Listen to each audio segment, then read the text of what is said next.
Welcome back, learners, to another episode of Fun Facts. I'm Lewis. And I'm Bert. And we're here today in Ramsgate to give you the tour and teach you some lesser-known fun facts. Ramsgate began as a fishing and farming hamlet and was a member of the Confederation of Cinque Ports as a limb of Sandwich. There are a few possible reasons for its name. The part we are confident about is that gate refers to a gap in the cliffs. However, the ram may have been shortened from the Anglo-Saxon word hrems, which means ravens, or ruims, which means marsh. It combined with the parish of St Lawrence to form the town we know today. It would have been named Ravensgate by the Anglo-Saxons based on how remarkable the birds would have been in the area at the time. If they were naming the town today, we may be calling it Parakeetgate. Flocks of ringlet parakeets can often be seen brightening the sky with their tropical colours, as opposed to the usual grey gulls and pigeons. Obviously not native to the English shores, the most likely explanation for them being here is that a few decades ago, many people purchased the birds as pets, but released them into the wild after reading headlines concerned about the tropical birds carrying diseases. The construction of Ramsgate Harbour began in 1749 and was completed in about 1850. The harbour has the unique distinction of being the only royal harbour in the United Kingdom. It was given this honour by King George IV in 1820 as a recognition of the hospitality he received here when sailing for Hanover, his other kingdom. An obelisk was erected a year later to mark the occasion, which locals dubbed the Royal Toothpick.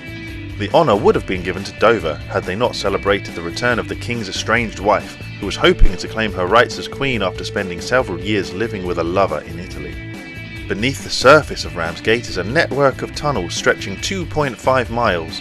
Their original purpose was to house a railway that connected the main line to the beach and harbour. Ramsgate Sands was abandoned in 1926 when the lines were restructured and a new station was built at Dumpton Park. In 1936, the narrow-gauge scenic railway connected Dumpton to the seafront amusements here at Merry England. In the meantime, plans were being drawn to use the tunnels to extend the underground shelters in the cliffs. They were refused at first, but in 1939, after Hitler invaded Poland and was moving in on Czechoslovakia, the idea to build a subterranean city went ahead. It would become the most extensive underground shelter in the country and possibly the world. Due to Ramsgate's proximity to mainland Europe, during the First World War it suffered many air raids and was the first UK town to be bombed by Zeppelins. The Second War would be no different. The Ramsgate tunnels were invaluable. It had the capacity to hold 60,000 people and is unique in being the only civilian tunnel network not used for the military. Ramsgate's population at the time was roughly 33,000, and due to the likelihood of attack, a large number had been evacuated. During the Second World War, many residents lived there for months at a time, without seeing the light of day. The network allowed easy access if a raid was to come, as the design meant that no one was ever more than a quarter of a mile from one of the 14 entrances. On the 24th of August 1940, 500 bombs fell in just 5 minutes, destroying over 1,000 homes and businesses. The protection of the tunnels meant that only 31 people died in the attack. 300 or so families ended up living in the tunnels on a permanent basis, and life underground became normal. At one point there were just under 1,000 people living down there. Street signs, latrines, canteens, shops, barbers and a hospital were set up. They even held concerts within the tunnels. One of the leading figures in the project was the mayor of Ramsgate, Arthur Bloomfield Courtney Kemp, sometimes shortened to ABC Kemp, or more often he was known by one of his nicknames, the Top-Hatted Mayor or the Mad Mayor. Before the war, he focused his efforts and eccentric charm into attracting tourism to the town, with great success. But when the war broke out with Germany, he knew something needed to be done to protect his people, especially after how much they had suffered in the previous conflict. The tunnel project was repeatedly rejected due to government policy, but the Mad Mayor would not take no for an answer. After the Blitz, Winston Churchill asked the mayor to show him around Ramsgate. As they toured the harbour, the siren sounded and they made their way to the Queen Street tunnel entrance. Churchill lit a cigar, but Kemp told him that there was no smoking in the caves. When the PM threw it aside, members of the public dived for it, hoping for a souvenir. One of the buildings destroyed in the air raids was the old Granville Pavilion. The Granville Theatre, that stands in its place today, was built using the same bricks. The Granville is both a cinema and a theatre, where as teens both Bert and I would tread the boards in local musicals and pantos. In 1949, Prince George of Denmark came to Pegwell Bay to dedicate the longship Hugin in honour of the 1500th anniversary of the arrival of the mercenary brothers Hengist and Horsa. Unfortunately, they used a replica of a 9th century Viking longboat and also dated their arrival incorrectly. In 447 AD, Hengist and Horsa landed here, leading 3 vessels manned by warriors exiled from Germany. According to their genealogies, they were descended from the Anglo-Saxon royalty, which traced a direct line to the god Odin. They were received as friends by King Vortigern of the Britons, who gave them rule of the Isle of Thanet. The Christian king was wary of their pagan roots and beliefs, but was happy to welcome new allies. In 449 AD, Vortigern offered them resources if they would aid him in his war against the Scottish Picts. They served well and defeated the Picts wherever they were met. The success meant Hengist was allowed to invite more men to England to fight for him. When Hengist had his daughter Rowena brought to live with him, Vortigern became enamoured with her. In exchange for her hand in marriage, he made Hengist the King of Kent, without the consent or knowledge of the ruler he was deposing. However, as Saxon numbers grew, the Britons were no longer able to supply for their needs and grew increasingly disgruntled about supporting the foreign pagans who were taking their land and resources. Hengist and Horsa were told that their help was not needed and they should take their people home. The Britons called for Vortigern to banish the Saxons from their land, but loyalty to his wife caused him to refuse, and so his son Vortimer seized power and with his brother Cartigan began pushing the Saxons out by force. Eventually, Hengist and his people were beaten back to Thanet. The brothers sent word home to Germany describing the worthlessness of the Britons and the richness of the land, and began their own conquest, leading the Saxons, Angles and Jutes. While the Angles completely abandoned their previous homeland and settled around England, the Jutes took control of Kent in 455 AD. Horsa killed Cartigan that year in single combat, but was fatally wounded doing so. The war continued, and in 465 AD, Hengist and his son Oisc returned to the place they first landed and fought in the Battle of Ebbsfleet. At this battle, the Germans killed 12 Briton leaders and only lost one of their own, a Thane named Whippet. It was said that the battle was so brutal and resulted in so much slaughter that hostilities ended for some time. As the war went on for many decades, it has been suggested that Hengist led his forces against the army of the legendary King Arthur, who would have been active at this time, if he existed. Hengist died in battle in 488 AD, and Oisc became the King of Kent. Hengist and Horsa, whose names translate to stallion and horse, are commemorated to this day by the horse-head gables found all over the UK and Germany. Hengist also featured on the Ramsgate town crest, symbolised by the white horse Invicta, which he had taken as his emblem.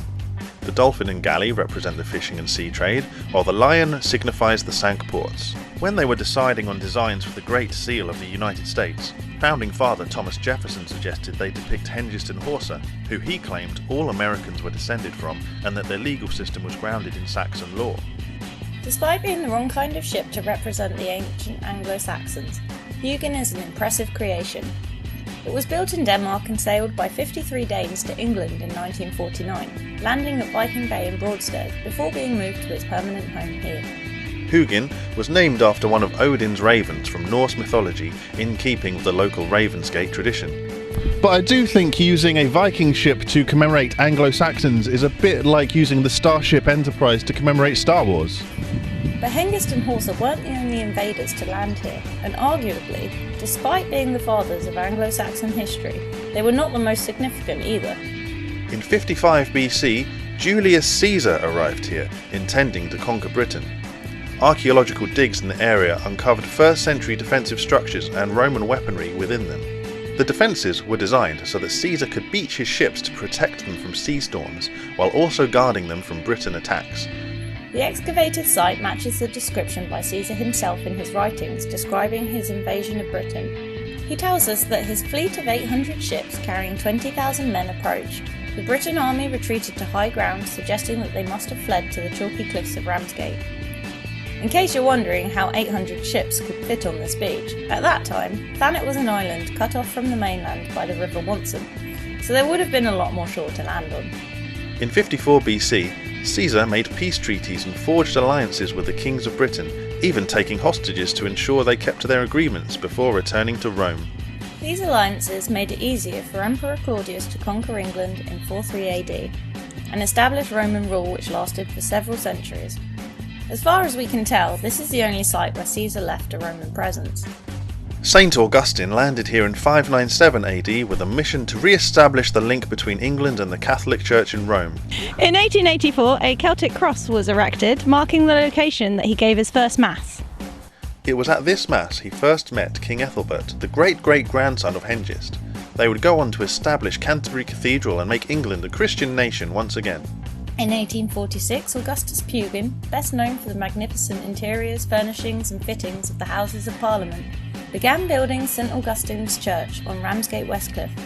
He funded the construction himself, and it is known as his most personal project. Next to the church is his home, the Grange, that he designed for himself and is a Grade 1 listed house. Beneath the church lies the Hugin Chantry, where the family vault is located and Hugin himself was buried. In 2012, the church received a small bone, which is one of the few, surviving is a strong word, pieces of St Augustine's body. It is in a shrine to commemorate the apostle to the English. So on not just one, but 3 separate occasions, Ramsgate was the birthplace of the most significant foundations of English culture. It is quite possible that Ramsgate could have been the location that changed the course of history a 4th time if things had turned out differently. In 1217, French forces were being led across the Channel by Eustace the Pirate's Monk, a man who has become known as one of the inspirational sources for the legends of Robin Hood. His 80 ships were carrying reinforcements and supplies for Prince Louis's forces who had been aiding the Barons' rebellion against King John. They would have landed anywhere between Sandwich and Ramsgate, but were intercepted by English defences.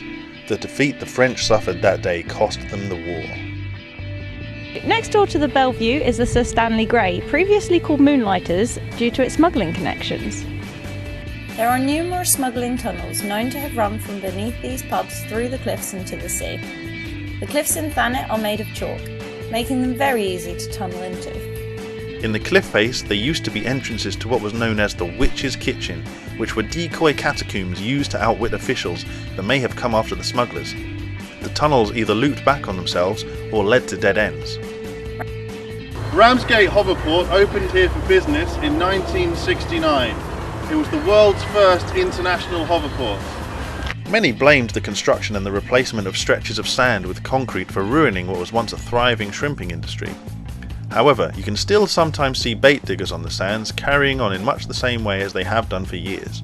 The hoverport was used by hovercraft crossing the Channel throughout the 1970s and early 80s before being left derelict. Officially opened by the Duke of Edinburgh in 1969, it cost £1.5 million to build and could carry 1 million passengers a year.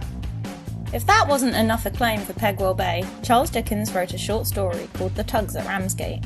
In it, a Cockney family win £20,000 and decide to spend it on holiday here, turning down the options of Gravesend, Brighton and Margate. Pegwell Bay was very popular during the Victorian and Edwardian times as a busy holiday spot with tea rooms, regattas and bathing facilities, amongst other things. The remains of 2 wooden jetties can still be seen today. Dickens would have known the area well, given that he spent a lot of time in nearby Broadstairs. William Powell Frith, who painted Dickens' portrait, had his first success in painting the Ramsgate Sands, finished in 1854 and purchased by Queen Victoria. Queen Victoria herself was a fan of Ramsgate and enjoyed holidays here too as a princess. She stayed in Townley House, opposite my alma mater of Chatham House Grammar School. In the 1960s, the property was saved from demolition by Norman and Harold Farley, who opened a furniture store. Townley House was designed by Miss Mary Townley in 1780. She was one of England's earliest female architects, and much of her work was based in Ramsgate. Queen Victoria would also stay in Albion House, enjoying some fantastic views of the harbour.